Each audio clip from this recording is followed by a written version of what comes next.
अस्सलाम वालेकुम रहमतुल्लाहि बरकातहू। एक बार फिर से आपका इस्तकबाल है हमारे यूट्यूब चैनल पर। अखिल भारतीय उर्दू शिक्षक संघ मुसलसिल आपकी खिदमत में तालीम वीडियो मुहैया कर रही है। ये तालीम वीडियो पहली जमात से लेकर 10वीं जमात तक तमाम मज़ामीन पर मुश्तमिल है।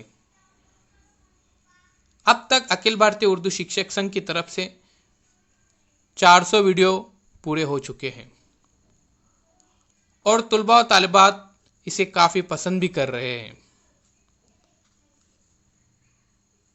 इन वीडियो को बनाने में मुसलसिल रहनुमाई मोहतरम साजिद सर, महबूब तांबोली सर, चांद शेख सर, अंसार खान सर, मुबीन बामने सर करते आ रहे हैं। इस वीडियो में हम जमात 7वीं मजमून जुग्राफिया सबक नंबर 3 मद्दो जज़र का मुताला करने जा रहे हैं। ये इस सबक का दूसरा हिस्सा है। इससे पहले हमने मद्दो जज़र के बारे में बताए थे कि मद्दो जज़र दो लफ्ज़ों से मिलकर बना है। मद यानी ज़्यादती और जज़र यानी समंदर के पानी का उतार चढ़ाव। उसके बाद हमने कुछ तजुर्बे किए थे, शकली कुव्वत और मरकज़ गरेज़ कुव्वत के बारे में मुताला किए थे। साथ साथ मद्दो जज़र से होने वाले असरात के बारे में मुताला किए थे। इस वीडियो में हम इस सबक का अगला हिस्सा पढ़ेंगे। तो सबसे पहले इस तस्वीर को फिर से एक बार समझने की कोशिश करते हैं। शक्ल नंबर 1 अलिफ और शक्ल नंबर 1 बे, यहाँ पर दो तस्वीरें दिए गए हैं। जिस तस्वीर से मद्दो जज़र बहुत ही आसानी से हम समझ सकते हैं कि एक तस्वीर में पानी बहुत ज़्यादा है और एक तस्वीर में पानी बहुत ही कम है। तो आइए बच्चों, अब हम मद्दो जज़र की किस्मों का मुताला करेंगे। तो मद्दो जज़र की दो किस्में हैं। दो किस्में, पहले है मद्दो जज़र अकबर और दूसरा है मद्दो जज़र असगर।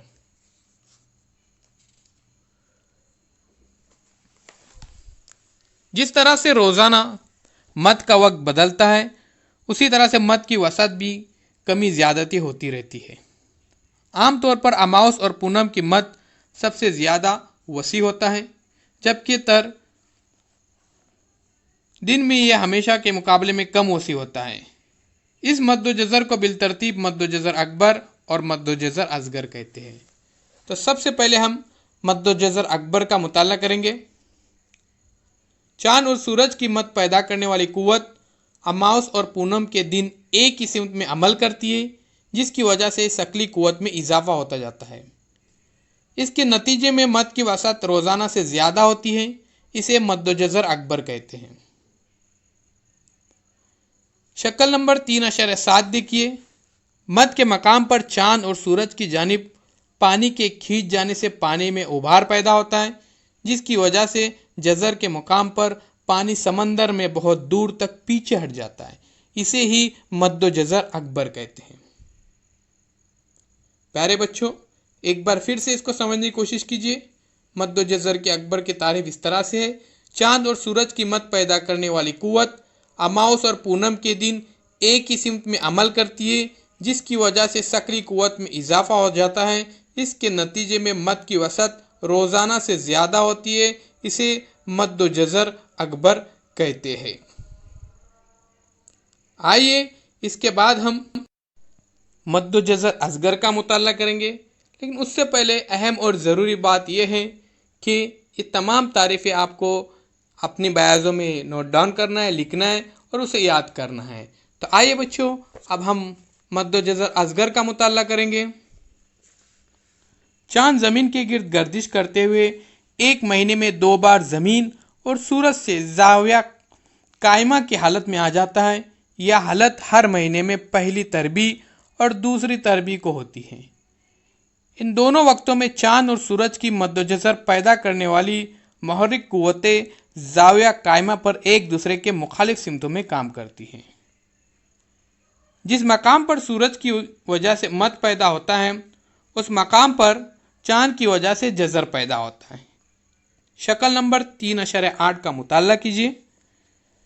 जिस मकाम पर सूरज की वजह से जज़र पैदा होता है उस जगह चांद मद पैदा करता है। इस तरह से पैदा होने वाले मद की वजह से समंदरी पानी की सतह रोजाने के मुकाबले में कम चढ़ती और उतरती है। ये इसलिए होता है कि चांद और सूरज की शक्ली कुव्वत मुतहद न होकर एक दूसरे की मुखालिफ सिमत में काम करती है। इस किस्म के मद्दो जज़र को मद्दो जज़र असगर कहते हैं। ये तमाम बातें इस शक्ल नंबर 3.8 में समझाई गई हैं।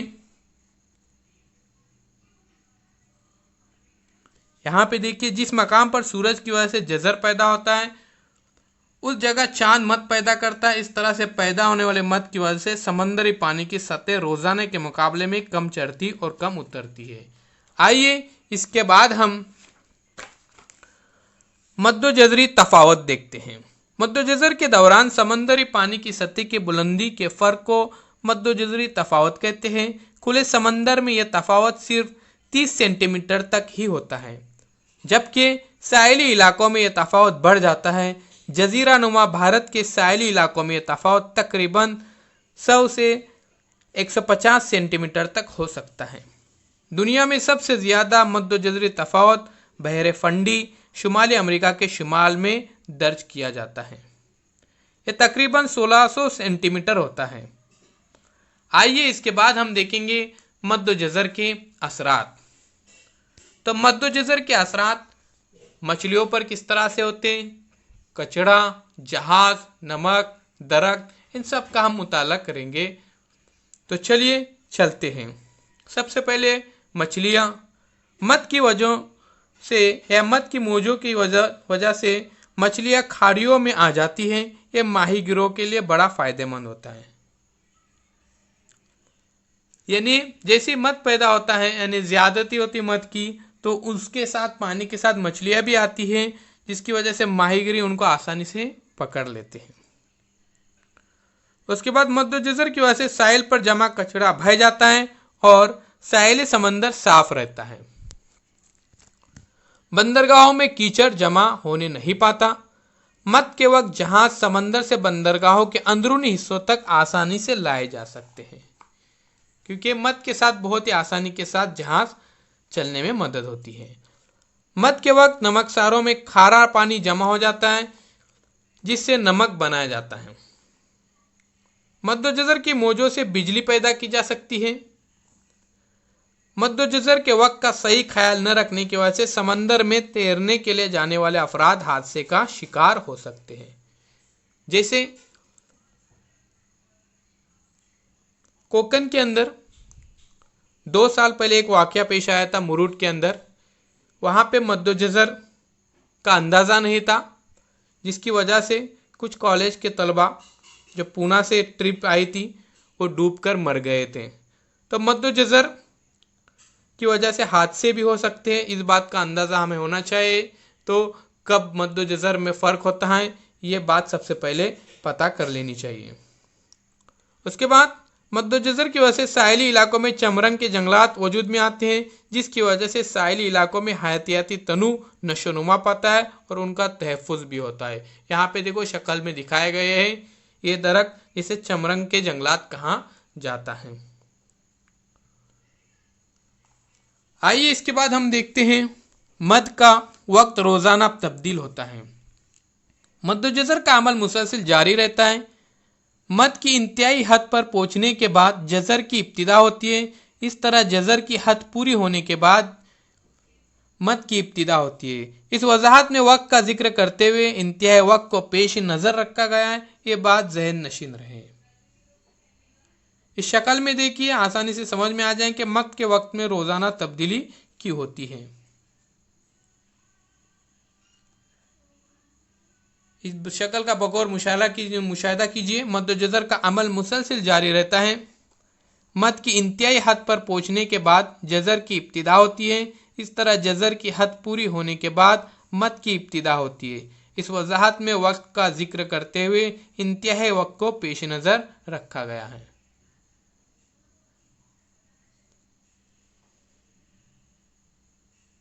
आइए इसके बाद एक हमको अमल करना है, इस अमल का हम मुशाहदा करते हैं। तो एक बड़ा सपाट बर्तन लीजिए, इस बर्तन को मस्ता ज़मीन या मेज़ पर रखिए। एक बर्तन हमें लेना है और हमवार सतह के ऊपर रखना है, या फिर उसको ज़मीन पर रख सकते हैं, मगर शर्त यह है कि ज़मीन कैसी होनी चाहिए, बिल्कुल हमवार होनी चाहिए। और उसके बाद या फिर मेज़ पर भी रख सकते हैं। फिर बर्तन में आमतौर पर जितना पानी समा सकता है उतना ही पानी डालिए, न कम डालना है और न ही बहुत ही ज़्यादा डालना है। इस बर्तन के पानी में मौजें पैदा करना है। जिस तरह से समंदर के अंदर मौजें पैदा होते हैं, हमने देखी कि समंदर की मौजों से बहुत सारे फ़ायदे भी होते हैं। बिजली तैयार होती है, उसके बाद जहाज़ चलते हैं, उसके बाद नमक तैयार कर सकते हैं, कचरा भर जाता है, मछलियाँ पकड़ने में आसानी होती है। तो यहाँ पर हमें ऐसे ही मौजें तैयार करना है जिस तरह से समंदर में मौजें होती हैं। तो देखते हैं, बर्तन को न छूते हुए या न धक्का देते हुए हम पानी में मौजें पैदा कैसे कर सकते हैं, इसकी कोशिश करना है। तो आपको क्या करने का है, मुसलसिल आपको कुछ यहाँ पे तजुर्बे करना है, जैसे हवा के ज़रिए या फिर फूंक कर, फिर आवाज़ के ज़रिए से भी होता है, वाइब्रेशन के ज़रिए से भी ये मौजें पैदा होती है। जिस तरह से हमने उसके ऊपर अगर फूंक देते हैं तो फिर वो मौजें पैदा हो जाती है। अब इसकी हम जुग्राफियाई वजाहत देखते हैं कि मौजें किस तरह से पैदा हो रहे हैं। आप जब गर्म चाय या गर्म दूध पीते वक्त उसको फूंकते हैं तो प्याली के दूध या चाय में लहरें पैदा होती है। बिल्कुल इस बात से हम वाकिफ़ हैं। इसी तरह हवाओं के जरिए मिलने वाली कुव्वत तवानाई की वजह से पानी हरकत करता है। समंदरी पानी हवाओं की वजह से ही आगे की जानिब खिसकता जाता है और इससे पानी में लहरें पैदा होती है। इन्हीं लहरों को मौजें कहते हैं। देखिए इसको एक बार, समंदरी पानी हवाओं की वजह से आगे की जानिब खिसकता जाता है और इससे पानी में लहरें पैदा होती है। इन्हीं लहरों को मौजें कहते हैं। ये मौजें हमने साहिली समंदर के किनारे अक्सर देखा है। मौजों की वजह से समंदर का पानी ऊपर नीचे और कभी आगे पीछे होता है। ये मौजें अपने अंदर मौजूद तवानाई को साहिल तक ले आती है और साहिल के उतले हिस्से से टकराकर दूर तक फैल जाती है। समंदर की सतह पर छोटी बड़ी मौजें मुसलसिल मौजज़न रहती है। मौजों की तश्कील भी एक कुदरती और मुकर्ररा वाक़िया है। यहाँ पे शक्ल नंबर 3.8 में 10 में देखिए। उसके बाद ये मौजों की बनावट कैसी होती है, इसका हम मुशाहदा करेंगे। हवाओं की वजह से समंदर का पानी ऊपर उठ जाता है और उसके करीब एक नशीबी हिस्सा तैयार होता है। मौज के बुलंद हिस्से को फराज और निचले हिस्से को नशीब कहते हैं। एक ही सिमत में तेज रफ्तारी से बहने वाली हवाओं से बुलंद मौजें तैयार होती है। नशीब और फराज का उमूदी फासला मौज की बुलंदी कहलाता है। यहाँ पे शक्ल में देखिए मौज की बुलंदी यहाँ पे एरो से दिखाया गया है। मौज की बुलंदी यहाँ पर दिखाया गया है, उसी तरह से नशीब भी दिखाया गया और फराज भी। यहाँ पे शक्ल में 3.11 का मुशाहदा कीजिए। जबकि 2 नशीब या 2 फराज का उफ़क़ी फासला मौज की लंबाई कहलाता है। मौजों की बुलंदी, लंबाई और रफ्तार का अनिसार हवाओं की रफ्तार पर होता है। यानी अगर हवाओं की रफ्तार ज़्यादा रही तो यहाँ पे मौजे भी क्या हो जाते हैं, ज़्यादा पैदा होते हैं। अगर हवाओं की रफ्तार कम रही तो मौजे भी कम पैदा होते हैं। तो हवाओं पर मौजों का इनिसार होता है। अब हम देखेंगे मौजों की रफ्तार। हम जब साहिल या किसी ऊंची जगह खड़े होकर समंदर की जानिब नज़र डालते हैं तो हमें समंदर की मौजें साहिल की जानिब आती दिखाई देती है।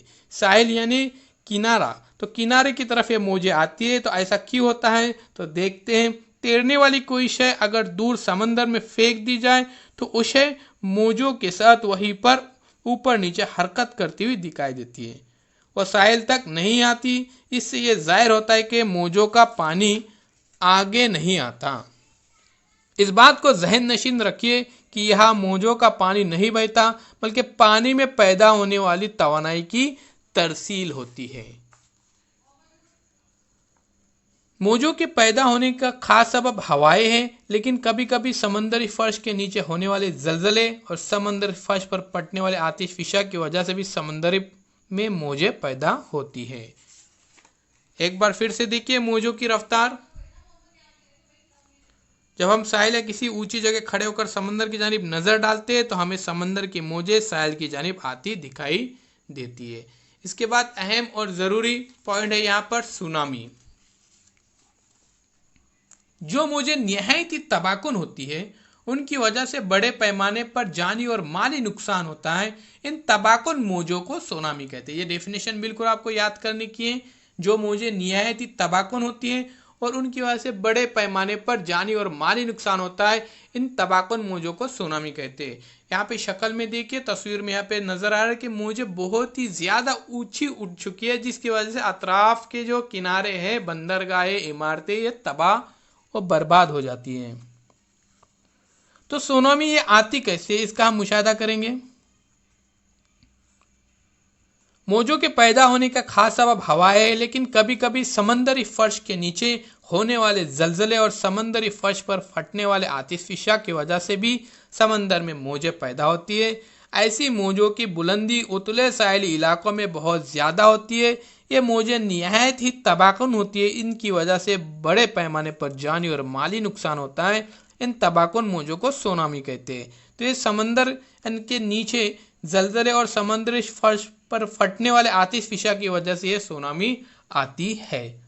साल 2004 में जज़ायर सुमात्रा और इंडोनेशिया के करीब आए समंदरी जलजले की वजह से बहुत बुलंद सुनामी मौजें पैदा हुई थी। इन मौजों की जद में भारत का मशरकी साहिल और श्रीलंका भी आए थे, जिससे काफ़ी नुकसान हुआ था। मौजों की वजह से समंदर में दूर तक चले गए साहिली हिस्से की झीज होती है, जबकि बहरों से महफूज समंदरी हिस्सों में रेत की इज्तिमाकारी के सबब रेतीले साहिल तैयार होते हैं। ये बात हमें जहन नशीन रखना है कि जब समंदर के कुर्ब जवार यानी कुर्ब यानी नज़दीकी यानी जवार के माने तो यहाँ पे आसपास में जलजले वक़ू पजीर होते हैं तो साहिली इलाकों में सुनामी का खतरा पैदा होता है। ऐसे वक्त में साहिली इलाकों से दूर या सतह समंदर से बुलंदी मुकाम पर जाने की कोशिश करें, जिससे जानी नुकसान का खतरा टाला जा सकता है। ये हमको बहुत ही एहतियात बरतनी है यहाँ पर। फिर साहिली समंदर पर घूमते या पानी में खेलते हुए हमें मद्दोजज़र के वक्त की पूरी मालूमात हासिल करना बहुत ही ज़रूरी है। जैसे मैंने अभी इससे पहले आपको एक वाक़या बताया था जो मुरुड जंजीरा में हुआ था। उन बच्चों को मद्दोजज़र के बारे में बिल्कुल मालूमात नहीं थी, जिसकी वजह से वो हादसा हुआ था। इसके लिए हमें मद्दोजज़र के औकात का जानना निहायत ही ज़रूरी है। मद्दोजज़र के औकात की मालूमात हासिल करना बहुत ही ज़रूरी है। इसके लिए आपको उस दिन कौन सा कमरी दिन है ये जानना ज़रूरी है। इस दिन का 3/4 हिस्सा निकालने पर आपको मद का सही वक्त मालूम हो जाएगा। अजीज़ तुलबा व तालिबात, उम्मीद करता हूँ ये सबक आपकी समझ में आया होगा। इसका पहला पार्ट डिस्क्रिप्शन में दिया गया है, इसका भी आप मुताला कीजिए। चैनल को सब्सक्राइब कीजिए, बेल आइकॉन के बटन को प्रेस कीजिए ताकि नया तालीम वीडियो सबसे पहले आप देख सकें। अखिल भारतीय उर्दू शिक्षक संघ मुसलसिल आपकी खिदमत में नए तालीमी वीडियो मुहैया